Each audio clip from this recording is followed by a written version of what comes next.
अस्सलाम वालेकुम everyone viewers, आपको हैप्पी प्लांट्स यूट्यूब चैनल में खुशामदीद कहता हूँ। आज 23 नवंबर है। कुछ मैंने पौधे ऑर्डर किए थे स्ट्रॉबेरी के, वो मुझे अब पार्सल रिसीव हो चुका है। तो इंशाल्लाह अभी स्ट्रॉबेरी लगाते हैं।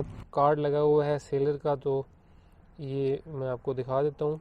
इस दफ़ा स्ट्रॉबेरी लगाना लेट हो गई है, वैसे ये काफ़ी जल्दी भी लगाई जा सकती है सीज़न में। अभी इसको लगाते हैं, उम्मीद है इंशाल्लाह आगे स्प्रिंग जब आएगा तो इस पर फ्रूटिंग होगी।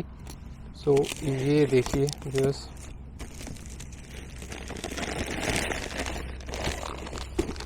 ये पार्सल की पैकिंग है और काफ़ी थोड़ा सा लेट भी हो गया हूँ मैं रिसीव करने में पार्सल। तो ये हैं जी स्ट्रॉबेरी जो है वो इस तरीके से अपनी रूट से लगती है। ये इस तरीके से इसके पौधे होते हैं, ये लगा दिए जाते हैं और इनसे स्ट्रॉबेरी के प्लांट्स उगाए जाते हैं।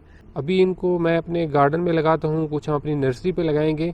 अब मौसम आगे काफ़ी ठंडा आ रहा है, तो इसकी ग्रोथ मेरे ख्याल में तो अभी बहुत ही स्लो हो जाएगी और उम्मीद है कि बाहर वाले दिनों में इस पर फ्रूटिंग आएगी। इसकी इंशाल्लाह अपडेट फिर मैं शेयर करूँगा। स्ट्रॉबेरी के पौधों को बेड्स में लगाया जाए तो बेहतर होता है। तकरीबन एक फुट पे एक पौधा मेरे ख्याल में लगाया जाए तो बेहतर रह जाता है। तो अभी मैं भी तकरीबन एक फुट के फासले पे इसके पौधे अपने बेड पे लगाऊंगा। इसका थोड़ा सा ऊंचा अगर बेड में लगाया जाए तो ये भी हो जाता है कि जब पानी लगाया जाए तो पौधों के ऊपर पानी नहीं जाता, तो जब आगे फ्रूटिंग होती है तो उसमें जो इसका फ्रूट है वो गलता नहीं है। सो इस तरीके से मैं अपने स्ट्रॉबेरी के प्लांट्स लगाता हूँ यहाँ पे, और फिर इंशाल्लाह जब इस पर फ्रूटिंग होगी तो बहुत ही ज़बरदस्त किस्म के स्ट्रॉबेरी खूबसूरत लगती है। और ये ऐसी चीज़ है, ऐसा फ्रूट है कि जो अपने घर में बासानी उगाया जा सकता है। तो इसके फर्दर अपडेट्स फिर मैं शेयर करूँगा और इंशाल्लाह अल्लाह ने चाहा तो स्ट्रॉबेरी भी यहाँ से हार्वेस्ट करेंगे।